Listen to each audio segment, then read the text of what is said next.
Hi there, it's Wendy Passmore again. So I'm continuing on with the stories from my life called Musings from My Life's Journey. So here's the next one. This is called In Search of Egyptian Chariots. One of the unfulfilled fantasies for me was to be a scuba diver. TV legend Jacques Cousteau always captivated my imagination. So, as part of my midlife adventures, I took it up. After completing our open water dive and receiving certification, the group of us went out for drinks to celebrate and share our diving plans and visions. When it was my turn, I announced that I would organize a trip to the Red Sea to search for Egyptian chariots. The group laughed and suggested I might like another drink. Within 6 months, I successfully organized a group of about 25, and we boarded an LL airplane and were on our route to Tel Aviv. Touted as a spiritual pilgrimage tour, a diverse and interesting mix of folk signed up, Christian, Jew, and non believers. And the experience was as diverse as the group. Although tromping through the sacred sites in Galilee and Jerusalem was deeply moving and inspirational, the goal of the trip for me was to get to the beautiful beaches and amazingly colorful sea life in the Red Sea. The Red Sea is considered one of the premier dive destinations globally because of its array of colorful fish. The bus ride was 4.5 hours from Jerusalem, which was mainly a trip through the Negev, a wilderness desert region of southern Israel. At the southernmost tip was Eilat, the only Israeli port on the Red Sea, and also a tourist destination for Europeans and Israelis alike. Arriving at our 5-star resort hotel, we were told that Sylvester Stallone, was in town filming Rambo 3, and the movie crew had taken over the hotel. We were thus shipped out to a 1-star motel. All of my protests as the tour leader were to no avail. And after promising to secure a refund for my disappointed pilgrims, we tried to settle in to make the best of it. Coming back from our evening dinner, I found that my room had been ransacked. Being the leader of the group, I suppose the would-be thieves felt there may have been passports and extra cash lying around. A disconcerting experience, but nothing missing around the mess. The next day, we took to the beach and the search for chariots. To my surprise, the Eilat beaches were full of beautiful, unclothed bodies frolicking in the sun and sand. The best I could do was to remind my pilgrims that they were here to enjoy God's beautiful creations. With the shock of Rambo Sylvester kicking us out of our beautiful resort and the topless beach experiences, I decided it best to stay with my group rather than go on my planned diving expedition. We took in instead the beautiful underwater observatory that offered up the truly awe-inspiring marine life that the Red Sea could offer: turtles, rare colorful fish, and even the odd shark. The next morning, as we scrambled onto our tour bus, headed towards Beersheba, our next destination, I reflected on the Eilat experience. Instead of being alone enjoying the sea's underwater breathtaking beauty, I could share this with my fellow pilgrims, as together we were amazed and truly inspired by this incredible expression of creativity in creation. So no Egyptian chariots to be found, but nonetheless long-lasting memories of the unexpected.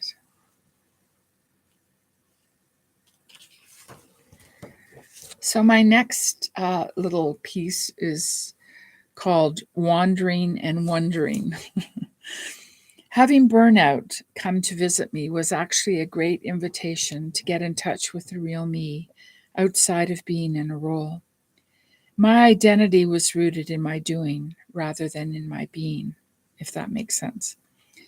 This proved to be a greater challenge than expected. Upon leaving the drop in, I sauntered down to California to spend a month with my favorite aunt. She seemed to be my go to place in my earlier years, as she was a woman of faith, fun, and hospitable to a wandering Wendy. We explored interesting shopping venues along the coastal towns, ate in interesting restaurants, visited her friends, and generally relaxed. After saying her goodbyes, I again traveled north to Long Lac First Nations to spend a month with my friends, Eva and my pals there. Eva and I decided that maybe going fishing would be a relaxing thing to do, so we found a great spot to hook a few pickerel under a small waterfall. As the days went by, more and more folk gathered round until we were quite the fishing community with lots of pickerel to share. News travels fast around the community about where the action is. And then back to the city. Having spent a couple months checked out of roles and responsibilities, it seemed that it was time to discern my next move. Little did I know that my recovery and inner discovery had only just begun. Somewhat rested, I felt ready to take something on, so off I went to work in a small retreat house. It was obvious that I was not ready, and this was not a good fit, as all my old habits surfaced. So after a year, I left to continue to figure things out. I was not ready to dive back into ministry. What I needed was time to get in touch with my real self, which I can see now from the vantage point of decades later. But I also needed to make a living. The next 10-year span was a mixture of many things. I decided to make myself available to the community through contracting my services to various organizations, including the Heart and Stroke Foundation, where I coordinated the residential campaign for 3 years, United Way of Peel Region, where I looked after publicity for maternity leave, coordination of the church at the CNE, and residential campaign for the March of Dimes. During this time, I enrolled at the University of Toronto Mississauga campus, where I completed my BA, having started at Trent University in Peterborough years before. Through all of these experiences and enjoying lots of social with friends and family, I was crawling out of my religious bubble, where my life had been pretty confined to church-related activities, to experiencing life in new and needed ways. I bought a house in Burlington with help from my dad and began life in that community, even finding a husband. But it began to feel like I was a plane circling and was ready to land in something that I really felt called to. So it was not long until I said yes to a position as part-time Christian education leader at a local Anglican church. It was starting to feel okay to be back into Bible study leadership and youth group coordination. The priest had hired me with the thoughts that I would be the ideal candidate to give vision and leadership to the drop-in center that was being proposed for the Burlington Mall. I remember feeling I've done that already, and I'm not sure that that is what I want to go back to. But it seemed the only viable option presenting itself, so maybe this was God. I sat on its visionary committee and all thought that I would be the shoe-in, but felt they needed to go through due process and brought in a hiring committee. The position went to one of their friends. I was devastated. It was not to be, and God saved me from myself yet again. Pulling myself out of that pit of distraught, I decided I needed a spiritual director, and so off I went to Loyola House in Guelph to do the Annotation 19, which is the at-home version of the spiritual exercises of St. Ignatius. It felt like I was beginning to get my spiritual footing again, and the weekly commitment for a year was a huge help. My sense of who God was and my relationship with the divine was undergoing a deep transformation. My spiritual director frequently talked about her experience at U of T's Jesuit Regis College. When I showed interest, her response was so very encouraging. Yes, that will be so you if you decide to go. Burnout led me to what felt like wandering around in a desert for about 10 years. I did not know where I was going, but I did become more real, honest, and authentic, which was like likely the purpose of the exercise. So the next piece I called Seek and You Will Find. Another of my midlife adventures was the search for a mate. When asked why I was still single in midlife, I always declared, my life is too busy in God's service for such things. With a new surge of inner honesty, I realized that the true reason was my fear of intimacy, meaning could I trust someone with my heart, and could I be radically honest about who I am and still be loved? Risky business. I began to realize that I would like to have a companion with whom I could share life's journey. So I set out to figure a way to captivate someone's heart. I thought perhaps the creation of a singles dinner club called Stepping Out might do the trick.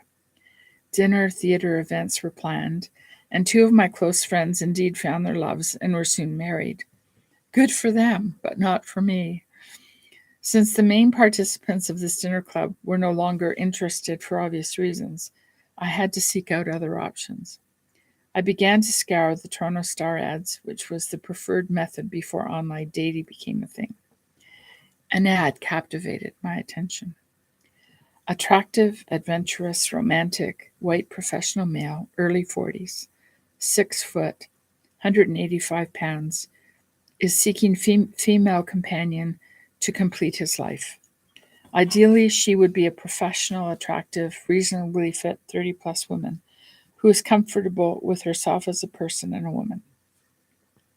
She should be adventurous enough to try anything at least once, and comfortable enough to go from a night at Les Mis to fishing from a riverbank the next morning. So if your interest is piqued, why not call? So I called, twice as a matter of fact, since I couldn't get everything I wanted to say in the allotted 60 seconds. It took a few days, but Bob finally responded, and we agreed on a meeting location. Intuition must have risen, as I, not being a morning person, happily received the call at 7 a.m. of the morning we were to meet in order to confirm details. I remember our first encounter well, Kelsey's, close to my home in Burlington. I found Bob in his red tracker, as he promised, and I realized that as our dinner unfolded, that he was an easy guy to hang out with, even as his cold caused continual coughing and sniffling. As we said goodbyes, I gave him a kiss to signal my interest. Our relationship progressed quickly, so much so that I suggested we might want to slow down a bit.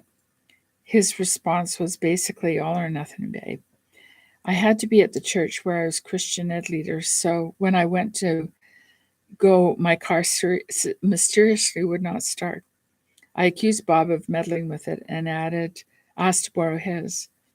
He replied that, yes, I could, but it meant he was staying. Upon my return, another attempt to start my car was made, and it was successful. Could that have been a divine intervention? I tend to believe so, for he tells me that had he left, that would have been it. In retrospect, I can see that I needed a bold ramrod to penetrate my protected shell. Bob assured me that I could trust him with my heart. Bob received 168 responses to his Toronto Star ad, and I was the seventh to be out. He took out for dinner. I joked that he was hanging out with me because this endeavor was getting too costly for him, but he assured me that there was more to it than that. We are now 30 years together, so it seems he must have been right.